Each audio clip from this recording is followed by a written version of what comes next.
बहुत पहले एक फिल्म आई थी गैंग्स ऑफ वासेपुर, नवाजुद्दीन सिद्दीकी, बेहतरीन स्क्रिप्ट थी इसकी, ज़ीशान कादरी ने कहानी लिखी थी जो आजकल बिग बॉस में है।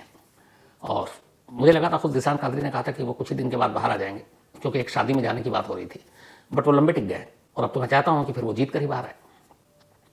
तो यही ज़ीशान कादरी की वो फिल्म थी गैंग्स ऑफ वासेपुर। उसमें एक डायलॉग था बड़ा मशहूर कि बाप का, दादा का, चाचा का, सबका बदला लेगा तेरा फैजल।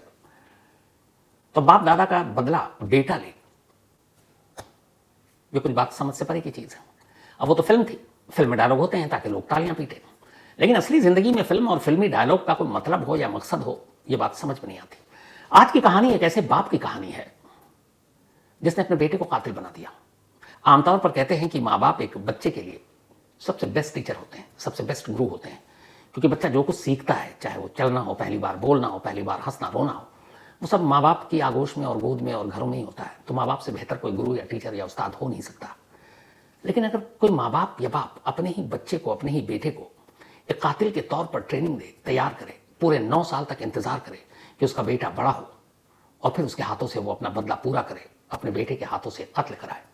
और कमाल का शातिरपना ये कि वो बाप दिन भी गिन रहा है कि उसका बेटा कब 18 साल का होगा, कब बालिग होगा, और बालिग होने से सिर्फ एक दिन पहले, 24 घंटे पहले ही उसके हाथों से कत्ल करवाना है। क्यों? क्योंकि अगर बालिग होने से एक दिन पहले उसके हाथों से कोई खून हो जाता है तो हमारे कानून के हिसाब से फिर वो जुवेनाइल कोर्ट का मामला होगा, यानी उसको बड़ों की जेल में नहीं भेजा जाएगा, नहीं बड़े जैसा मुकदमा चलेगा। तो बच्चों के हाथों होने वाले जुर्म के हिसाब से मुकदमा होगा जिसमें मैक्सिमम पनिशमेंट या सजा सिर्फ 3 साल है। तो पूरे 9 साल तक एक बाप बदले की आग में झुलसता रहा और इंतजार करता रहा कि उसका बेटा कब बालिग होने की दहलीज पर खड़ा।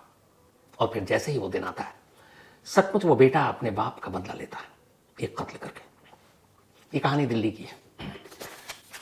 दिल्ली में एक प्रॉपर्टी डीलर नाम खुशीराम। खुशीराम की अपनी जिंदगी ठीक ठाक चल रही थी, परिवार में एक बेटा, सब कुछ ठीक था। लेकिन प्रॉपर्टी का धंधा ही ऐसा होता है जिसमें दुश्मनी भी बहुत होती है। तो खुशीराम की इसी प्रॉपर्टी डीलिंग के चक्कर में लखपत सिंह कटारिया नाम के एक और शख्स से झगड़ा हुआ। अब लखपत सिंह कटारिया थोड़े ताकतवर, बात 9 साल पुरानी है, 2016 की। 2016 में यह झगड़ा हुआ। छोटे मोटे झगड़े के बाद एक दिन नौबत ऐसी आई कि लखपत सिंह कटारिया ने अपने लोगों के साथ मिलकर खुशीराम पर हमला कर दिया। खुशीराम को बहुत बुरी तरह पीटा।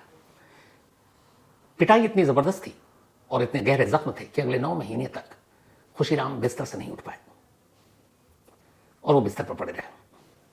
9 महीने तक जब तक वो बिस्तर पर थे तब तक वो यही सोचते रहे कि कैसे वो इसका बदला लेंगे। 2016 में जब ये हादसा हुआ तब खुशीराम का बेटा 9 साल का था। पिता अस्पताल में, बेटा भी जाकर देख रहा है, पूरा परिवार परेशान। और इधर बिस्तर से उठ